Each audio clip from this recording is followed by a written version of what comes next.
ये एक परिवार था जो अब पूरी तरीके से खत्म हो चुका है। सीसीटीवी कैमरा बंद मिला। घटना स्थल से पुलिस ने 3 तमंचे बरामद किए।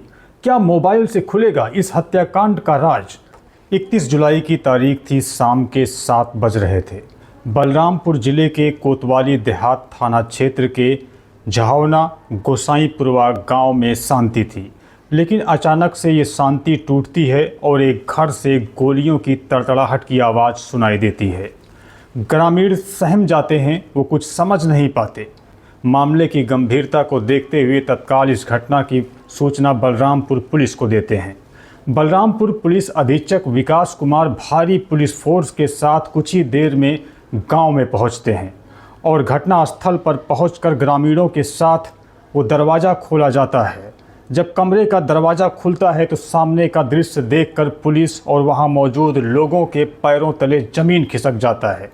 कमरे के फर्श पर 4 लाशें पड़ी थी। 1 साल का जयदीप, 3 साल की श्रद्धा, 25 साल की कोमल और 28 साल के बजरंगी गिरी की खून से लथपथ लाश कमरे के फर्श पर पड़ी मिली। ये एक परिवार था जो अब पूरी तरीके से ख़त्म हो चुका है, लेकिन वहाँ मौजूद लोगों के जहन में एक ही सवाल गूंज रहा था कि आखिर जयदीप, श्रद्धा, कोमल और बजरंगी की मौत कैसे हुई। बलरामपुर के पुलिस अधीक्षक विकास कुमार बताते हैं कि जिस कमरे में ये लाश मिली वहाँ पर खून से लथपथ एक कैंची बरामद की गई। कमरे के अंदर एक बॉक्स था जिस पर खून के धब्बे थे। मृतक के भाई ने पुलिस को 3 तमंचे दिए जो लाश के पास पड़े थे। बाद में उसे वहां से हटा दिया गया था। पुलिस ने बताया कि घटना स्थल से कुछ ही दूरी पर एक कैमरा लगा है, लेकिन घटना के दौरान वो कैमरा बंद था, इसलिए वहां से कोई फुटेज नहीं मिल सका। घटना स्थल से पुलिस ने 2 मोबाइल फ़ोन बरामद किए। एक मोबाइल फ़ोन से बजरंगी का एक वीडियो क्लिप सामने आया, जिससे ये बात निकलकर सामने आ रही है कि बजरंगी आर्थिक और मानसिक रूप से काफ़ी परेशान था। परिवार के द्वारा पुलिस को दी गई तहरीर में भी इस बात का जिक्र किया गया है कि बजरंगी आर्थिक रूप से काफ़ी परेशान था। बताया जा रहा है कि बजरंगी लोगों को पैसा उधार देने का काम करता था। कहीं पर उसके 29 लाख रुपए फंस गए, जिसके बाद से बजरंगी बहुत ज़्यादा परेशान था और इसी मानसिक परेशानी के चलते हो सकता है उसने इस तरह का आत्मघाती कदम उठाया हो। फिलहाल बलरामपुर पुलिस फॉरेंसिक टीम के साथ मौके पर पहुंची, जांच पड़ताल कर रही है और उस पूरे घटना स्थल को सील कर दिया गया है। सभी 100 पोस्टमार्टम के लिए भेज दिए गए हैं। पोस्टमार्टम रिपोर्ट आने के बाद अब इस मामले का खुलासा होगा। आज जनपद बलरामपुर के थाना कोतवाली देहात के गांव झवना से पुलिस को लगभग 6:30 के आसपास ये सूचना मिली कि एक घर में 4 व्यक्तियों की मृत्यु हो गई है। तत्काल थाने की पुलिस, मैं खुद और सभी पुलिस अधिकारीगण मौके पे पहुंचे। यहाँ पे 2-3 थानों की फोर्स भी पहुंची। हम लोगों ने सूक्ष्म रूप से लगभग 3 घंटे पूरे घटना से निरीक्षण किया। फील्ड यूनिट की टीम भी आई और उनके द्वारा भी फोटोग्राफी और वीडियोग्राफी कराई गई।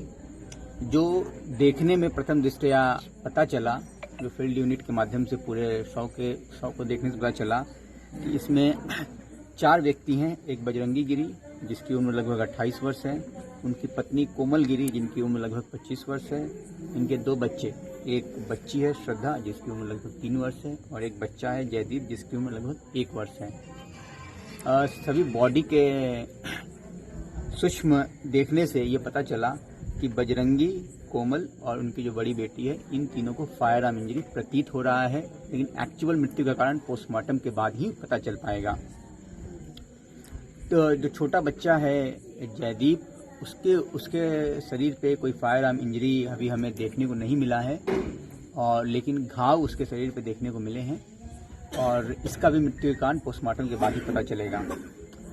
हम लोगों ने जब घटना का निरीक्षण किया और परिवारजनों से पूछताछ किया तो इन्हीं के छोटे भाई के द्वारा हमें 3 तमंचा दिया गया, जो उनके द्वारा बताया गया कि वो तमंचा उनके बॉडी के पास था और उन लोगों ने उसको हटा दिया था वहाँ से।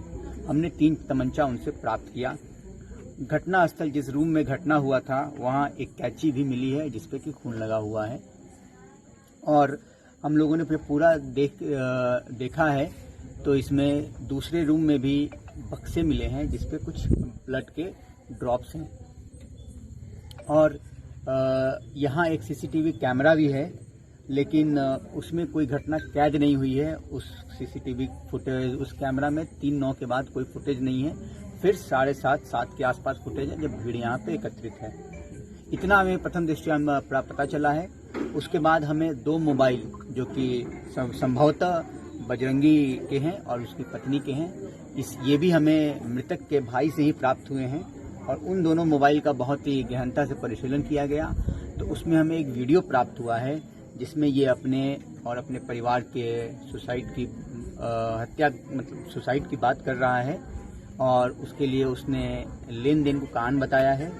इन सभी साक्ष्यों के साथ अभी पुलिस ने इसमें साक्ष्य इकट्ठा किए हैं और सभी पहलुओं पर विवेचना करते हुए हम लोग अग्रिम कार्रवाई इसमें करेंगे और हम लोग इस घटना को न्याय तक पहुंचाएंगे।